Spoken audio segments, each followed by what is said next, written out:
beat you to it. We need to tell the audience. I beat you to the front. Well, they were, hi folks, my name's Dave Bennett. I know a lot of you neighbors and for a lot of years. 4 years ago I supported Governor Romney, and they enlisted me early on in this campaign. They must have kept the email rolls from 4 years ago. I started getting emails a month or two ago, and all gung-ho and ready to go. And so they were going to have Crescent come and introduce her, but he's been tied up. So I'll go ahead and introduce the next First Lady of the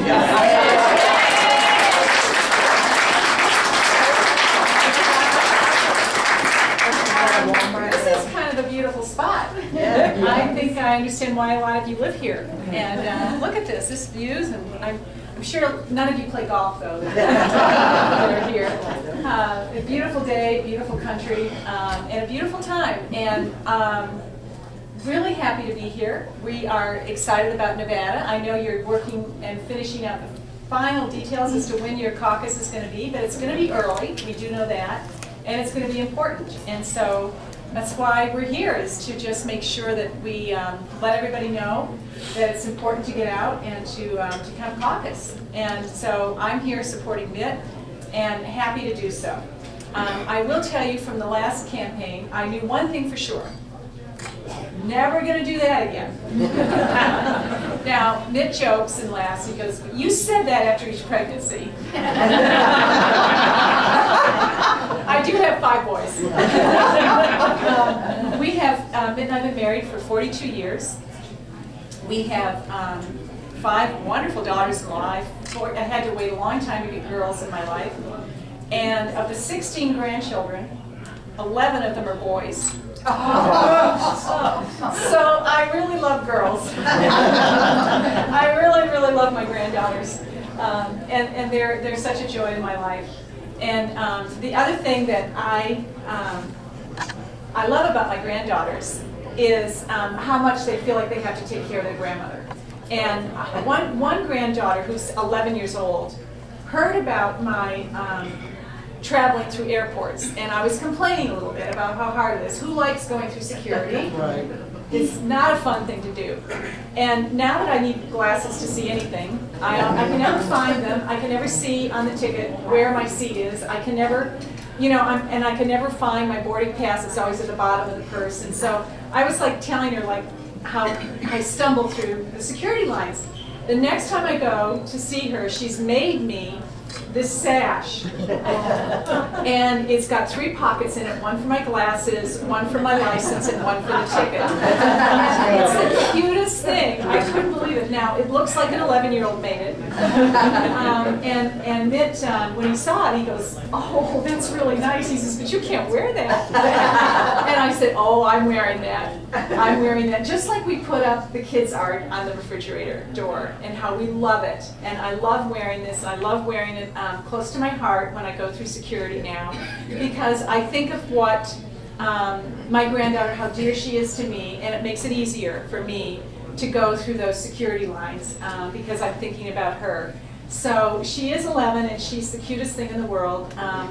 I have another little granddaughter who's just turning 3, and the press are going to love this one, but she was watching the last debate. And she danced around the room going, 999 plan, 999. You know what?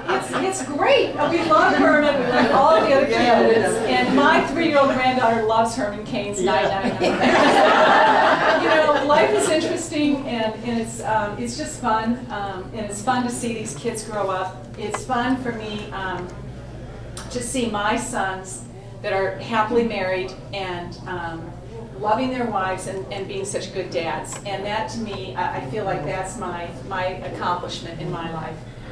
When Mitt and I were first married and having the young family and the young boys at home, you can imagine they weren't always perfectly behaved, and they were difficult most of the time. And I always would get really annoyed with them because they'd be so well behaved in public. And I said, "Why don't you just act like you do at home once in a while, so people can feel sorry for me?" But Mitt would go home and he'd hear this ruckus going on in the background and hear me like whining about how hard they were, and he would remind me that what I was doing was more important than his job. My job was more important than his job. And the funny thing is he really, really meant it. And the boys knew he meant it. And they knew how important I was to Mitt and how much their father loved me. And it's just great now. He would say and remind me that a job is temporary and families are forever. And so that was great encouragement that I had when I was a young mother. Later in my life, I've had several challenges, and they've all been health related. And you know, I know all of us have challenges, and we cannot escape this life without challenges. And some of them come in different forms. And some of you here may be suffering from some health issues as well. Others may be suffering from financial. Obama, okay. We're here to fix that. But I recognize that we can't escape this life without challenges. And I've had my share of them. And it was great when I was first diagnosed with multiple sclerosis. How wonderful my husband was and how supportive he was of me. I don't know if any of you are familiar. I'm sure all of you have friends that have MS. And it's a very fatiguing disease. And I was suffering with that to the point where I was unable to function and unable to hardly take care of myself and hardly able to get out of bed. And I was very frightened, and I was very depressed, and I was very worried, and I thought my life was over. And I was about 50. I had no idea that MS can ebb and flow and that you can actually feel better and come out of it. But at that point, I thought this was it. And Mitt was so great during that time. And he again reminded me that we're in this fight together. I'm by your side. We're going to be okay if we do this together. And I don't care if you don't make dinner again. I'll eat cold cereal and toast the rest of my life. I don't care. I don't care if you're in a wheelchair. I don't care. None of that matters to me as long as we're together.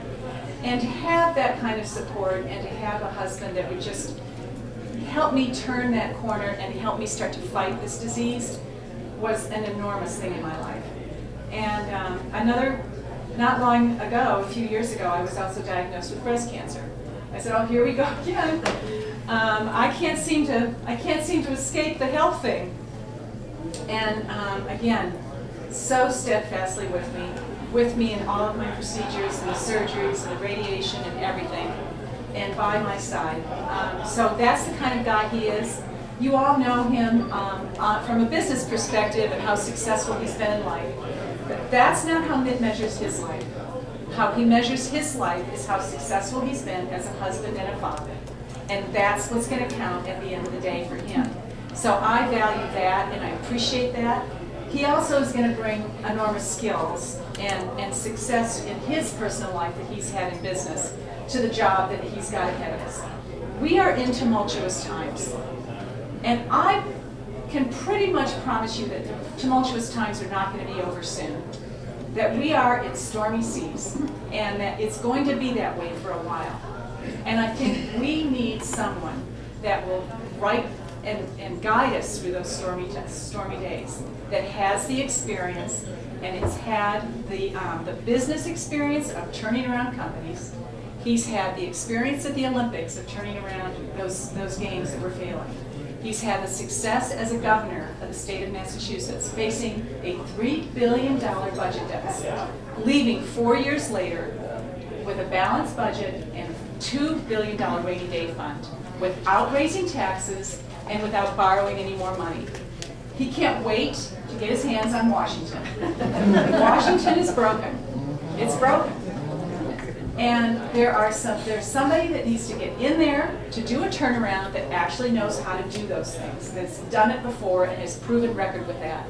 So that's why I'm out here asking for your support, asking for you to consider Mitt when you go to the caucuses. And not only that, after we win the nomination, we need you to go back again, because Nevada's a purple state, and last time around Barack Obama won Nevada. Is he going to win Nevada this time? No, he's not. And so I want the guy that's got the better chance of beating Barack Obama.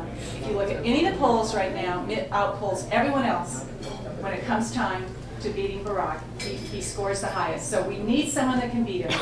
And we need someone that's a proven guy in business and in politics and knows how to get the job done. And that's why I am completely confident that Mitt will be the next president of the United States.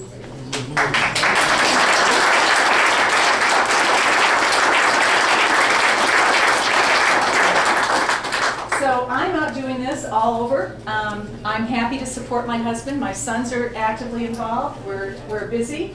And that's also why I'm actually, let me see, how many states have I been in the last few months? I've been to Florida, to Michigan, to, where? South Carolina. South Carolina, thank you. Iowa. I know your schedule. Georgia. I've been all over. And I will continue to be all over. And I will continue to represent my husband and the values that we share as a family. And with your support, more people, you'll tell more people about him and let others recognize that he's the man to get the job done. But in saying that too, I'm also flying out of Las Vegas in a few hours, so I'm going to say hi to a few folks, but I don't have long because they got me moving. So thank you all very much for coming out today. Thank you.